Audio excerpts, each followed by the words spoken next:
తర్వాత కార్మిక సంఘాలతో కలిసిమెలిసి నడిచిన అనుభవం ఉన్న మాజీ పార్లమెంట్ సభ్యులు, మీ అందరికీ ఆప్తులు గౌరవనీయులు వినోద్ కుమార్ గారు, గౌరవ ప్రభుత్వ మాజీ చీఫ్ విప్ శ్రీ దాస్యం వినయ్ భాస్కర్ గారు, గౌరవనీయులు మరి గతంలో టీఎన్జిఓ అధ్యక్షుడిగా పనిచేసి తర్వాత బెవరేజెస్ కార్పొరేషన్ చైర్మన్గా పనిచేసి వాళ్ళ ఉద్యోగులకి, రిటైర్డ్ ఉద్యోగులకి, ఉపాధ్యాయులకి, అట్లాగే కార్మికులకి అండగా ఉంటున్న అన్న మన పెద్దన దేవిప్రసాద్ గారు, వేదికపైన ఆసీనులైన గౌరవనీయులైన ఇంకా పెద్దలందరికీ, ఇంకా ఒకరి పేరు చెప్పకపోతే బాధపడతారు కాబట్టి పేరు పేరున మా బీఆర్టీయు అదేవిధంగా అన్ని సంఘాల నాయకులకు చాలా ఓపికగా చాలాసేపటి నుంచి సావధానంగా వింటున్న అన్ని కార్మిక సంఘాల మిత్రులకి, మా ఆడబిడ్డలకి పేరు పేరున అందరికీ హృదయపూర్వకంగా నమస్కారం.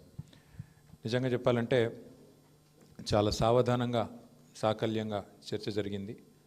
ఈ మధ్యకాలంలో నాకు తెలిసినంతవరకు అసెంబ్లీ సమావేశాల్లో కానీ, పార్లమెంట్ సమావేశాల్లో కానీ ఈ మాట అంటే మళ్ళీ ఇవ్వడం తిడతాడు నాకు తెలుసు, అయినా సరే ఎందుకంటే ఇంత సాకల్యంగా ఒక ముఖ్యమైన అంశం మీద, కోట్లాది మంది కార్మికులకు సంబంధించిన అంశం మీద ఇంత సాకల్యంగా చర్చ బహుశా పార్లమెంట్లో, అసెంబ్లీలో కూడా జరగలేదు.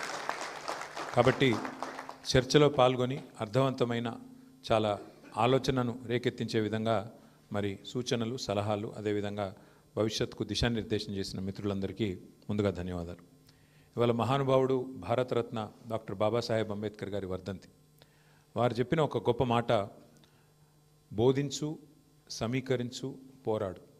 అంబేద్కర్ తత్వమే క్లుప్తంగా చెప్పాలి అంటే బోధించాలి, సమీకరించాలి, పోరాడాలి. అంటే ఎప్పుడైనా అన్యాయం జరుగుతున్నప్పుడు ఎలుగెత్తాలి, ప్రజలకి, ముఖ్యంగా సహచరులకి, మిత్రులకి మనం ఆ రోజున్న సమస్య యొక్క తీవ్రత ఎప్పటికప్పుడు ప్రజల్ని సమీకరిస్తూ వారికి విషయంలో ఉన్న లోతును బోధిస్తూ సందర్భానుసారంగా పోరాడాలి అని ఆ మహానుభావుడు అంబేద్కర్ గారు ఏదైతే చెప్పారో దానికి అనుగుణంగానే మనం తెలంగాణ ఉద్యమాన్ని కేసీఆర్ గారి నాయకత్వంలో పోరాటాన్ని కూడా నడుపుకున్నాం.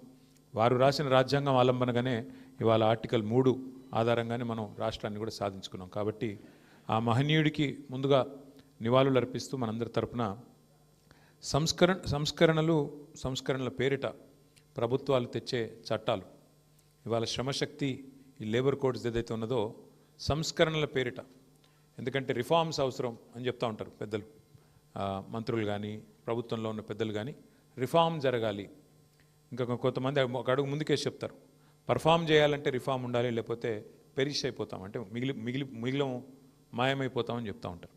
రిఫార్మ్ అవసరమే, సంస్కరణ అవసరమే, కానీ సంస్కరణకు తప్పకుండా ప్రజాస్వామ్యాన్ని బలోపేతం చేసే దిశగా సంస్కరణ జరగాలి, దేశాన్ని బలోపేతం చేసే దిశగా సంస్కరణ జరగాలి తప్ప దేశాన్ని, ముఖ్యంగా దేశంలో ఉండే అన్ని వర్గాలని కలుపుకొని పోయే దిశగా సంస్కరణ ఉండాలి తప్ప కొన్ని వర్గాలను తొక్కేసే విధంగా, కొన్ని వర్గాలను పక్కన పెట్టే విధంగా సంస్కరణ జరిగితే అది సంస్కరణ కాదు, దానివల్ల అల్టిమేట్గా వచ్చేది చెడు తప్ప మంచి జరగదు. ఈ మాట ఎందుకంటా ఉన్నా అంటే మన దేశం నిజంగా కూడా ఒక వైవిధ్యభరితమైన దేశం. ఒకవైపు ప్రపంచంలోనే అతిపెద్ద కుబేరుడు మన దేశం వాడే, ప్రపంచంలోనే అతిపెద్ద కుబేరుడు మన దేశం వాడే. అట్లాగే ప్రపంచంలో ఉన్న అత్యంత పేదరికం ఎక్కడుంది ప్రపంచంలో అంటే కోవిడ్ తర్వాత ఒక లెక్క తీస్తే ఆఫ్రికాలో లేదు. అత్యధిక పేదలున్న దేశం ఏది అంటే మన భారతదేశం. అంటే ప్రపంచ కుబేరుడు మన దగ్గరనే ఉన్నాడు, ప్రపంచంలో పేదరికం అత్యధికంగా ఎక్కడుందంటే మన దేశంలోనే ఉంది. ఇది వాస్తవం. అంటే అందుకే నేను అన్నది వైవిధ్యభరితం అని. ఇంకొక అడుగు ముందుకే చెప్పాలంటే మనది ఇది వైవిధ్యభరితం కాదు, ఇది వైవిధ్య భారతం. అట్లాంటి భారతదేశం మనది.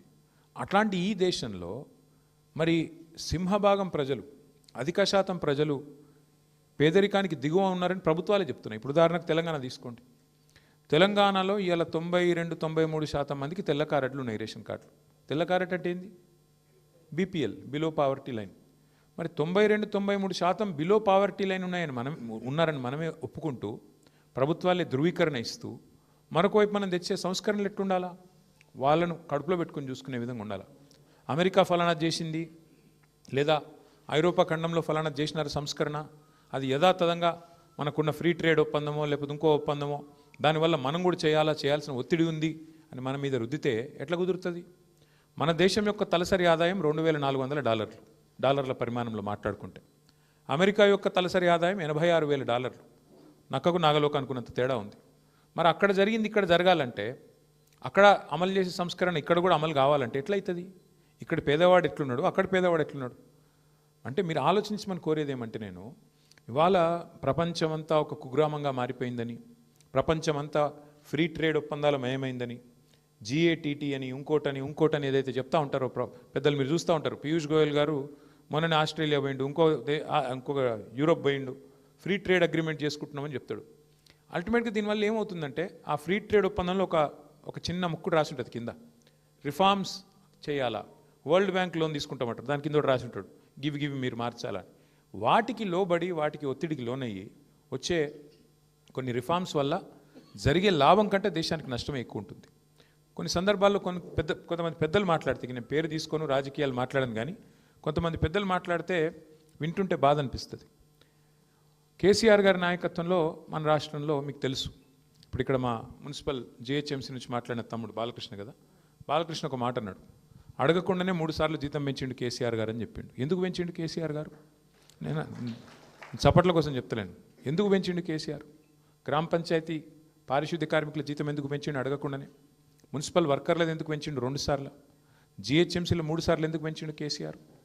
200 రూపాయల పెన్షన్ను 2000 ఎందుకు చేసిండు? 500 రూపాయలు ఉన్న వికలాంగుల పెన్షన్ను 4000 ఎందుకు చేసిండు కేసీఆర్? ఎందుకంటే కేసీఆర్ గారు ఒక సూత్రం పట్టుకున్నాడు, చిన్న సూత్రం. బీడీ కార్మికులకు పెన్షన్ ఇచ్చిండు కేసీఆర్, దేశంలో ఎవరు ఇయ్యలే. కమ్యూనిస్టులు రాష్ట్రం నడిపిన రాష్ట్రాల్లో కూడా, రాజ్యం నడిపిన రాష్ట్రాల్లో కూడా బీడీ కార్మికులకు పెన్షన్ ఇయ్యలే, ఒక కేసీఆర్ గారే ఇచ్చిండు. ఎందుకు ఇచ్చిండు? ఎందుకంటే కేసీఆర్ గారు ఒక చిన్న సూత్రం పట్టుకున్నాడు. ఆయన మా అందరికీ చెప్పేది ఏమంటే, పదే ఓ ప్రభుత్వం యొక్క ప్రాథమిక కర్తవ్యం సమాజంలో అత్యంత బలహీనమైన, అత్యంత ఇబ్బందుల్లో ఉన్న వర్గం ఏదైతే ఉంటుందో వాళ్ళని కడుపులో పెట్టుకొని చూసుకొని, వాళ్ళకు 3 పూటలు వాళ్ళ నోట్లకు బువ్వ పోయేటట్టు చూసుకుంటే అశాంతి చెలరేగదు, రెస్ట్లెస్నెస్ ఉండదు, సమాజంలో అసమానత రాదు. ఆ ఉద్దేశంతోనే ముసలోళ్ళకు 2000 పెన్షన్ ఇస్తే ఏమొచ్చింది అంటే, ఆ అవ్వ దగ్గరకో తాత దగ్గరకో మన్మడో మన్మరాలో వచ్చి, అవ్వా నాకు బిస్కెట్ కూడా కొనుక్కుంటా ఇస్తావా, లేదా చాక్లెట్ కొనుక్కుంటా ఇస్తావా అంటే 10 రూపాయలు పెట్టే ధైర్యం వచ్చింది. ఆ అవ్వ మీద గౌరవం పెరుగుతుంది, ఆ మానవీయ సంబంధం పెరుగుతుంది. ఎందుకు చెప్తున్నా అంటే, ప్రభుత్వానికి ఆ మానవీయ కోణం పోతే కొంతమంది పెద్దలు మాట్లాడతారు, రేవడీ కల్చర్ మంచిది కాదు. ఏంటిది రేవడీ కల్చర్ అంటే ఫ్రీగా ఏది ఇవ్వద్దు, ఉచితాలు మంచిది కాదని మాట్లాడతారు. మళ్ళీ వాళ్ళే అవసరం పడ్డప్పుడు ఎలక్షన్లో గెలిచేందుకు మాత్రం 1,21,00,000 మందికి ఎలక్షన్కు 4 రోజుల ముందు 10,000 రూపాయలు మహిళల ఖాతాలు వేసారు మన బీహార్లో. అంటే ఏ ఎండకా గొడుగు, అవసరం పడితే ఒక తీరుగా, అవసరం లేకపోతే ఇంకో తీరుగా, ఇంత దుర్మార్గంగా ఈ దేశంలో మన ప్రాధాన్యాలు, మన విధానాలు ఉన్నాయి.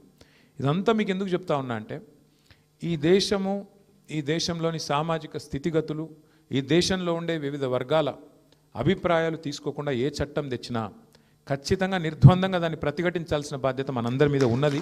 అందులో రెండో అభిప్రాయం ఎవరికి ఉండాల్సిన అవసరం లేదు.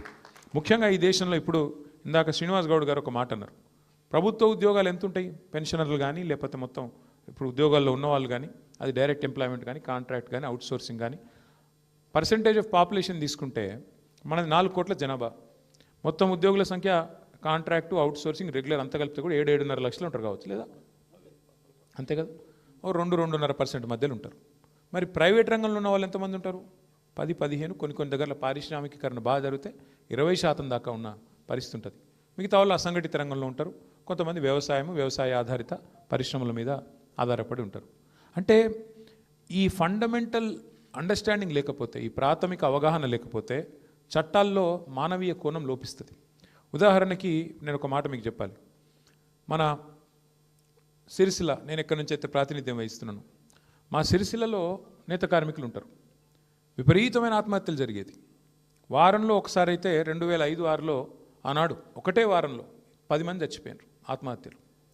అరే ఇది ఏంది అని చెప్పి కేసీఆర్ గారు ఆనాడు 50 లక్షల రూపాయలు మా పార్టీ నుంచి ఇచ్చి ఒక చిన్న మైక్రో లోన్స్, అంటే interest free loans, micro loans అక్కడ పద్మశాలి కమ్యూనిటీకి అప్పచెప్పి, మీరు కాపాడండి అయ్యా తెలంగాణ వచ్చేదాకా, వచ్చినాక నేను చూసుకుంటా కానీ అప్పటిదాకా కాపాడండి, వాళ్ళు చావకుండా చూసుకోండి అని చెప్పి వాళ్ళకు ఒక 50 లక్షల రూపాయలు. అంటే 50 లక్షలు పెద్ద మొత్తం అని కాదు 2005-6లో, కానీ 50 లక్షలకు ప్రతిపక్షం ఇస్తే ప్రభుత్వం కనీసం ఒక 500 కోట్లు ఇస్తుందేమో అని ఒక ఆశ, కనీసం సిగ్గొస్తుందేమో అని ఒక ఆశ, దానికోసం చేసినాం.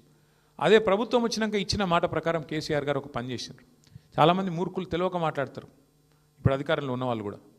బతుకమ్మ చీర అని తెచ్చిండు కేసీఆర్ గారు.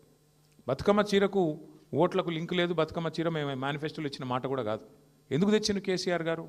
బతుకమ్మ చీర అంటే ఇటు ఆడబిడ్డకేమో బతుకమ్మ సందర్భంగా ఒక కానుక, చిన్న కానుక. అదేం పెద్ద పట్టు చీర కాదు, అదేం నువ్వు లక్షల రూపాయలు విలువ చేసేది కాదు. కానీ ఒక పుట్టింటోళ్ళు ఒక చిన్న కానుక పెట్టిన ఆడపిల్లలు ఎట్లయితే మురిసిపోతారో అట్లా ఒక చిన్న కానుక. అట్లాగే అదే బతుకమ్మ ఇటు నేత కార్మికుడికి బతుకునిచ్చే చీర కావాలి అనే ఉద్దేశంతో అప్పటిదాకా 7-8 వేలు పిలిచి మాట్లాడండి కార్మికులను.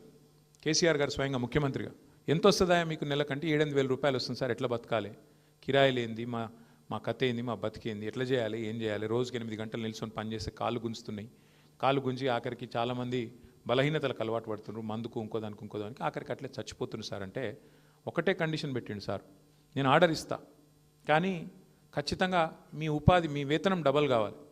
ఇవాళ 8-9 వేలు 10 వేలు సంపాదించేటోళ్ళు 15 వేల నుంచి 20 వేలు సంపాదించే పరిస్థితి రావాలని చెప్పి ఆ సేట్లను పిలిచి ఆర్డర్ ఇచ్చి సంవత్సరానికి 350 కోట్ల ఆర్డర్ ఇచ్చి మొత్తం 9.5 ఏళ్లలో 3,500 కోట్ల ఆర్డరు ఒక్క సిరిసిల్ల పట్టణంలో ఉండే వేలాది మంది కార్మికులను బతికించిన ఒక స్కీము బతుకమ్మ. అంటే ఈ మానవీయ కోణం మనం చేసే ప్రతి పనిలో ఉండాలి. పరిశ్రమలకు ప్రోత్సాహకాలు ఇస్తాం మనం, అన్నీ గవర్నమెంట్లు ఇస్తాయి, మన గవర్నమెంట్ కూడా ఇచ్చింది, కేంద్ర ప్రభుత్వం కూడా ఇస్తున్నది, ఇవాళ ఇప్పుడున్న రాష్ట్ర ప్రభుత్వం కూడా ఇస్తుంది. మీరు చూస్తుంటారు పేపర్లలో వార్తలు, ఫలానా పరిశ్రమకు కేవలం 99 పైసలకే ఎకరం ఇస్తున్నారు. ఎందుకు ఇస్తారు పరిశ్రమలకు భూములు? ఎందుకు ఇస్తారంటే వాళ్ళు ఉపాధి కల్పన చేస్తారని, ఉద్యోగాలు కల్పిస్తారు. ఎందుకంటే ప్రభుత్వాలు అందరికీ ఉద్యోగాలు ఇవ్వలేవు. పేదవాళ్ళకి, ముఖ్యంగా చదువుకున్న పిల్లలు ప్రతి సంవత్సరం 10 లక్షల మంది ఇంజనీర్లు అవుతున్నారు. మరి వాళ్ళందరికీ ఉద్యోగాలు ఎడికెళ్ళి రావాలి? ప్రైవేట్ సెక్టర్కు పెద్దపీట వేయకపోతే. అందుకే ప్రైవేట్ సెక్టర్కు పెద్దపీట వేసి ప్రోత్సాహకాలు ఇస్తున్నాం. కానీ ప్రోత్సాహకాలు ఇవ్వడం వరకు ఓకే, కానీ వాళ్ళకు నువ్వు లైసెన్స్ ఇచ్చి శ్రమదోపిడీ చేసుకొని ఇష్టమున్నట్టు చేసుకుంటే అది ఎట్లా ఓకే అవుతుంది? ఇవాళ మనం అడుగుతున్న ప్రశ్న ఈ రౌండ్ టేబుల్ నుంచి అది. దాంతోపాటు ఇక్కడ ఇంకొక ముఖ్యమైన మాట మనం గుర్తుపెట్టుకోవాల్సింది, ఇవాళ కేసీఆర్ గారు మాకు పదే చెప్పేది, కొన్ని విషయాల్లో ప్రభుత్వాలు తలదూర్చొద్దు, మనం కొన్ని విషయాల్లో అసలు ఏలు పెట్టొద్దు అని చెప్పేది. అంటే మాకు కొన్ని విషయాలు ముఖ్యంగా వారు చెప్తుంటే మాకు అర్థమయ్యేది కాదు.